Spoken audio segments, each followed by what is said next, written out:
City News on TV Rotorua is proudly brought to you by Trade Central.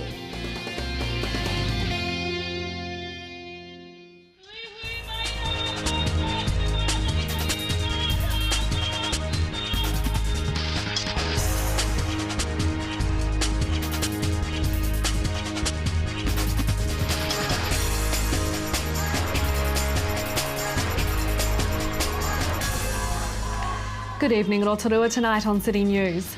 The Chamber of Commerce is calling on members to help put together an information package to attract Māori television as it contemplates relocation.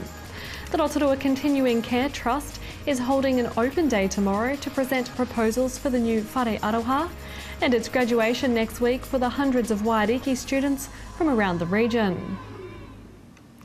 The Chamber of Commerce is calling on members to help put together an information package to attract Māori television as it contemplates relocation. CEO Darren Walsh says Māori television is calling for proposals to be submitted for build and lease sites in Auckland, Waikato and the Bay of Plenty. He says Rotorua is a natural choice in terms of central location and culture with an added lifestyle bonus. He says the Chamber is working with Council on a proposal and is seeking membership support.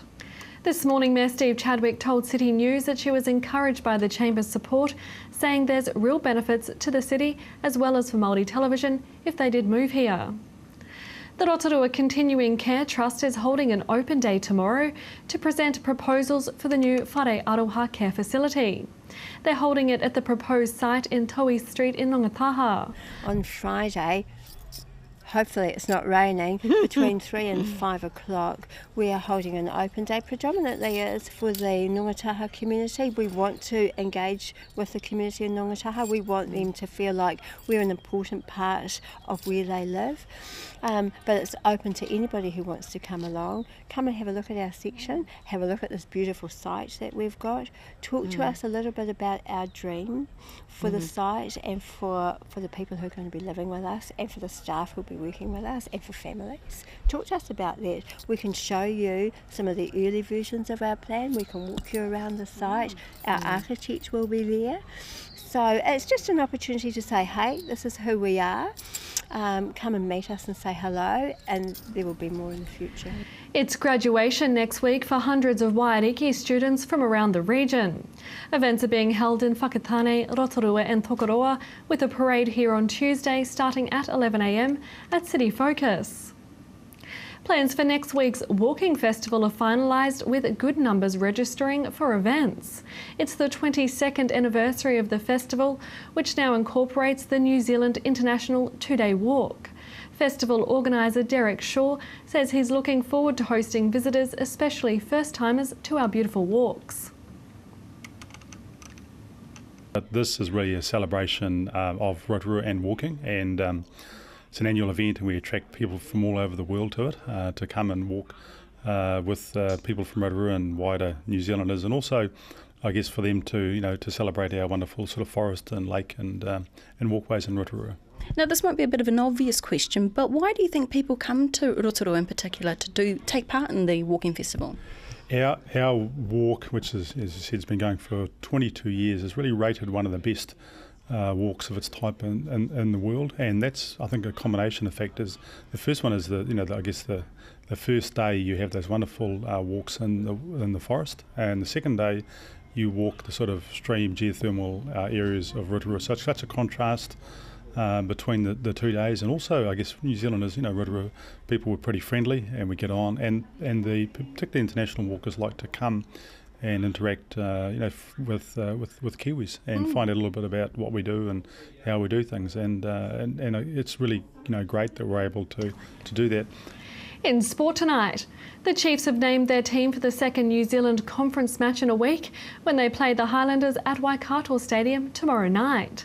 Chiefs coach Dave Rennie says the big change is Michael Fitzgerald starting as lock, replacing World Player of the Year Brodie Retallick, who is expected to be out for 4 to 6 weeks. He says there's been fantastic support from the home crowd. It'll be the last chance to see the Chiefs live in action before they head off to South Africa. Tickets to the Chiefs match against the Highlanders are available from ticketdirect.co.nz. To your weather update now. Tonight, showers, northeast develops and an overnight low of 16. Tomorrow, Friday, showers developing, clearing in the evening, northerly changes to westerly, a high of 22 and a low of 13.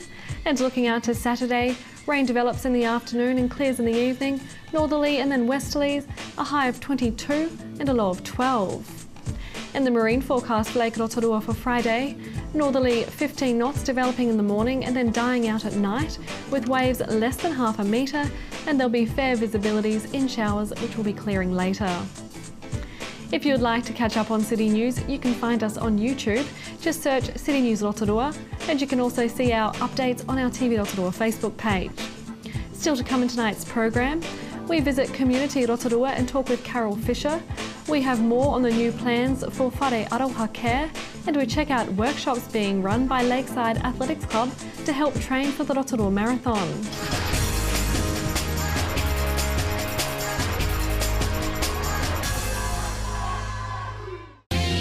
City News on TV Rotorua is proudly brought to you by Trade Central.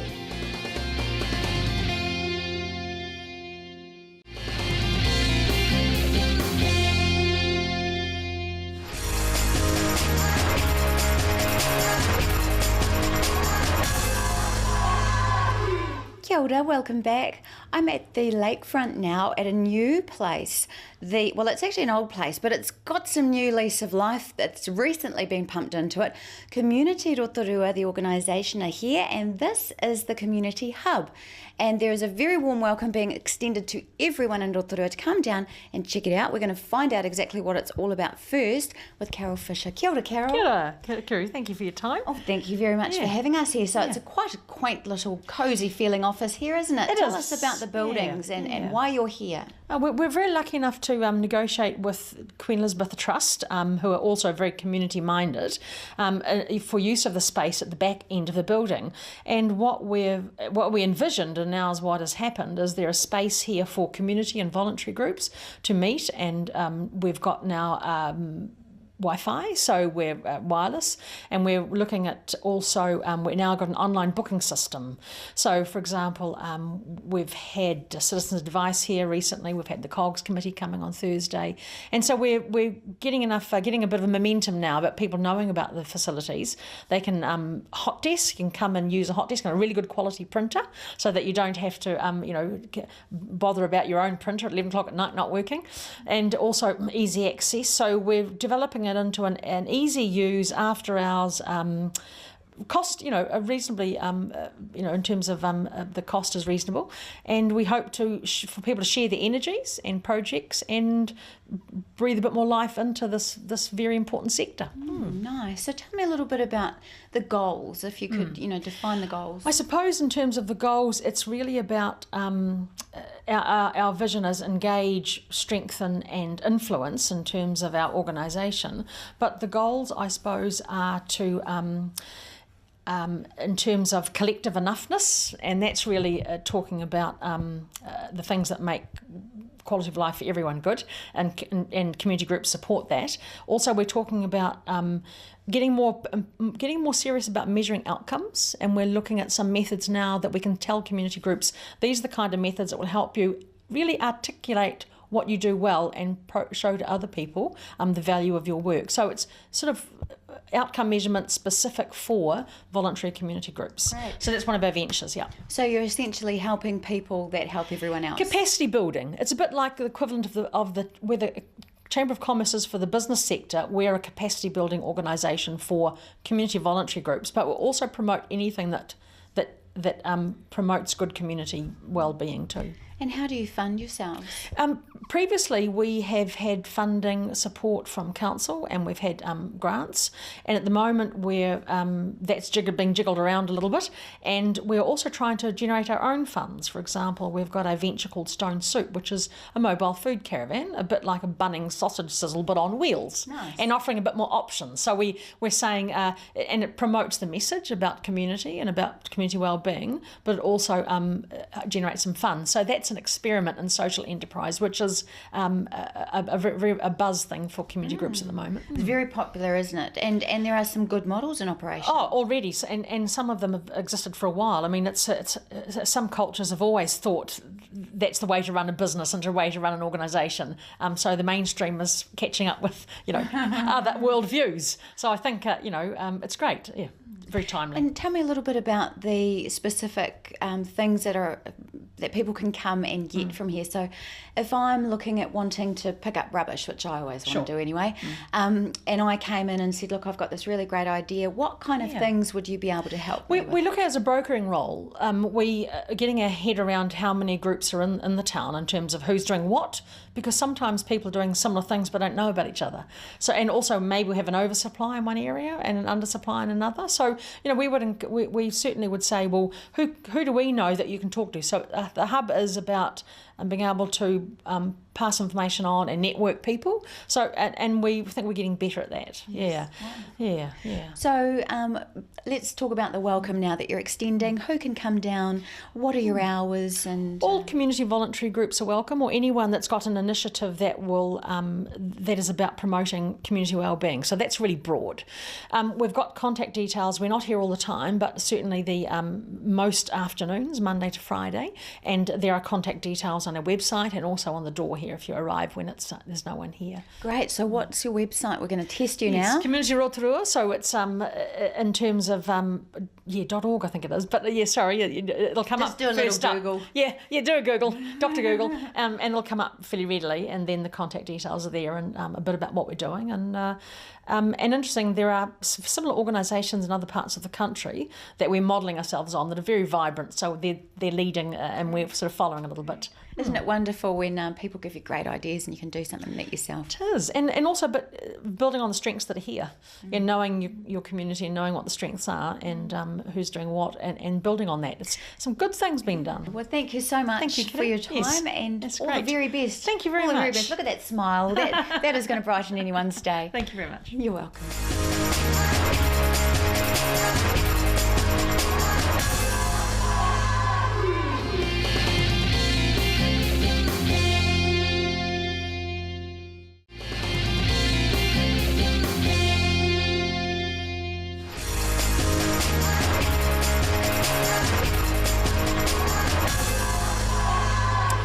Te Wharearoa are here to help the ones that we care about the most. But guess what?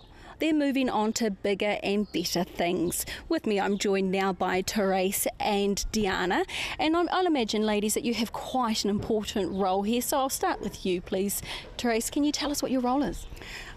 I'm the general manager. I don't know if that makes me important, but that's my role. So I'm the one with the ideas, and I'm the support services manager, so I'm usually the one that follows up the detail behind Therese's ideas. Oh, very, very nice. so we work very closely together. Absolutely. So now let's talk about Te Wharearoa just a little bit. For our members in our community that may not know much about the establishment, can you talk about it briefly and what its philosophy is? Diana, you know. So Wharearoa was established under the auspices of the Rotorua Continuing Care Trust in 1989. Once elderly services patients were to be relocated from the hospital, a number of staff and some community members were concerned that those residents were going to go back into the community without the necessary support. So long story short, they formed a trust, managed to raise some money, and were able to lease this building here, which had previously been the nursing home where nurses were training at Queen Elizabeth Hospital next door. And so in May 1989, a number of residents came down from Rotorua Hospital, and that's the start of Wharearoa. Gosh, you've been here for over 2 decades. That's right. Yeah. Not Therese and I, of course. No. Far too young. Absolutely. But hey, you're moving on to bigger and better things, so please talk about this.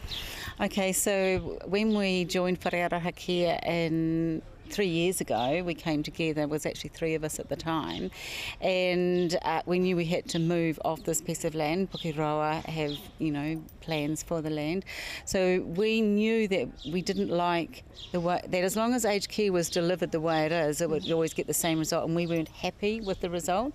So we went on a journey to find something that we were really happy about, how to care for our elderly people, and that's where we ended up with the model from De Hogeway in Holland, which I visited myself. So we've been on this journey for about 2.5 years, New Zealandifying the model and finding a piece of land that was suitable. And initially we fell in love with this 3.5 acres in Ngongataha, and it was just perfect, but it was a bit of a journey to get the land, wasn't it? Absolutely. So are you excited about this new venture? Yeah, we're really excited. Our dream and our vision is, as Therese had mentioned, that there has to be a better way of delivering care.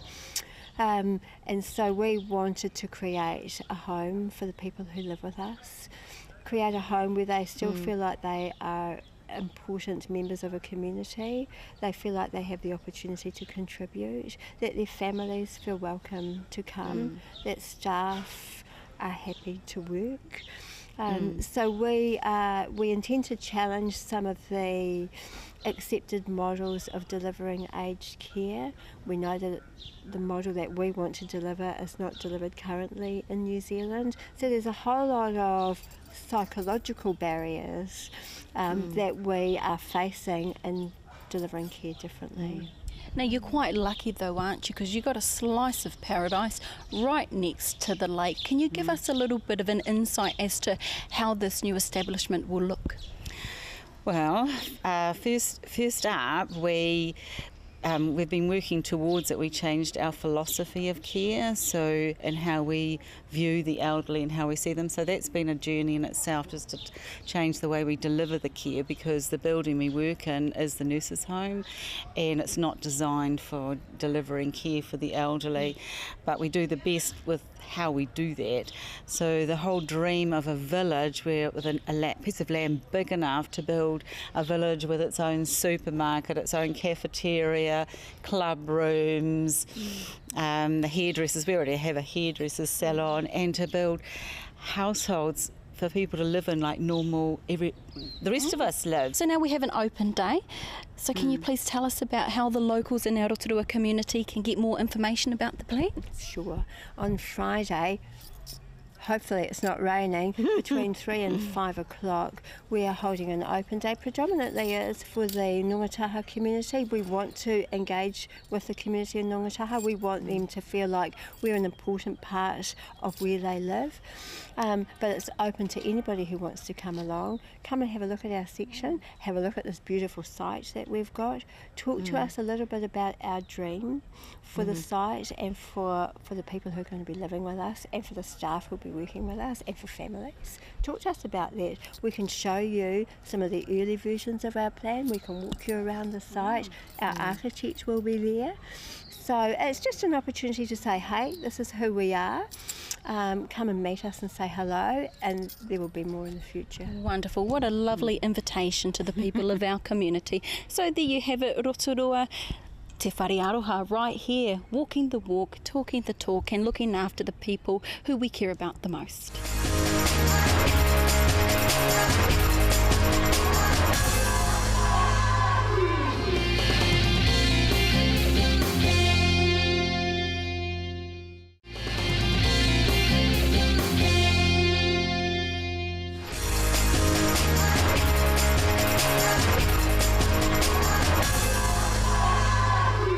The 51st annual marathon is coming up in May. And who do you have to support you? Well, let's talk to these two lovely ladies here, Teresa and Jodie from the Lake City Rotorua Athletics Club. Ladies, can you please background the club for us? The club has been in existence for quite some time. I think originally it was a couple of smaller clubs, and they came together to form the one Lake City Athletic Club. And how long have you been a part of the club for? Probably about 5 or 6 years now. And have you enjoyed your time here? Oh, absolutely. I've sort of started out coming to run a marathon. That's how I came to join the club. and ended up co-convening the clinic here with Teresa. So yeah, absolutely loved it. Teresa, you are both just ordinary people, right? You started off just as any other person, thinking to yourself, you know, I'd like to join a club because I'd like to do something more. Yes, I've always wanted to run the Rotorua Marathon because I've lived here most of my life, and you always see them running around every May. And what inspired me was a couple of other people who I'd been involved with other activities in, and they've actually achieved the marathon. I thought, well, if they can do it, I can give it a go. And the best way to do it is to try with the clinic. So that's when I started about 3 years ago. So you've been apart for 3 years. Very wonderful. Now, so what sort of support does the club give you? Fantastic support. We, as part of the clinic, we have dedicated pack leaders that will take groups out into the forest, try not to get them lost, which they never do. And you know, we have training programs there for the 3 different disciplines, or the 3 different distances, being the half, the quarter, and I've mucked that up, but anyway, being the 10K, the half marathon and the marathon. So a lot of support, plus a lot of experience and depth in the club. People, fast runners, runners that have been to the Commonwealth Games, so great lot of experience in the club. And so do you have to have a certain level of fitness before you join the club? Well, it really depends on what you want to achieve. So if you wanted to join the clinic, say for next year, and you want to run the marathon, you would need a level of fitness to be able to get you in the door for the beginning of the training. However, anyone can join the club, and there's lots of different levels of entry. So you can be a novice runner, or you can be a professional runner, or you can be someone who's never run before and think, oh, I don't think I can do this, but I'm going to give it a go anyway. We have people of all ages, all shapes and sizes and backgrounds. So it's not about being a pro athlete. You come here and it's a wonderful environment, really supportive, and a great social scene as well with it.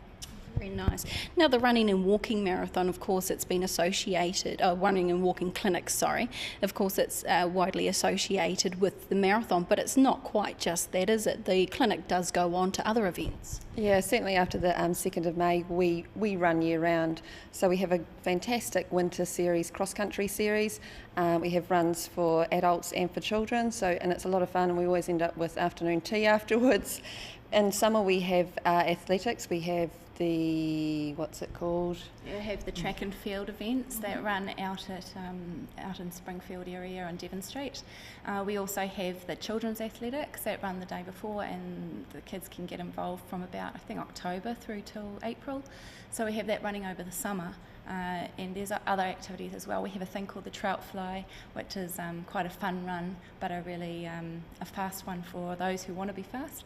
And that's every second Thursday, followed up by fish and chips. So for anyone out there within our Rotorua community that may like some support from the club, and bear in mind the clinic is probably best joined for the next year marathon, not this year's marathon, because it's coming up very shortly. But for anyone out there who would like to join the club, how do they find you? You can go to our Facebook site, Lake City Athletic Club Facebook, or our website, so lakecity.co.nz. It's got all our contact details on there. Just give us a ring, turn up for a run, and we'll fit you in somewhere. Very, very nice. Look, thank you so very much for your time. Is there anything to add? I think that pretty much says it all. We've got a really supportive club. It's one of the largest athletic clubs in New Zealand, and it's very successful in bringing new people in. So, we welcome anybody to come along and join in. Thank you very much. There you have it. They welcome you with open arms. Come see the team down here at Lake City Rotorua, and they'll welcome you. That was Teresa Martin and Jodie Hickson from Lake City Athletics talking to Melanie Groves. If you'd like to contact City News, you can phone the station on 07 3488 984 or email news@tv.rotorua.co.nz. Thanks for joining us tonight. From all the team at City News, for Maria.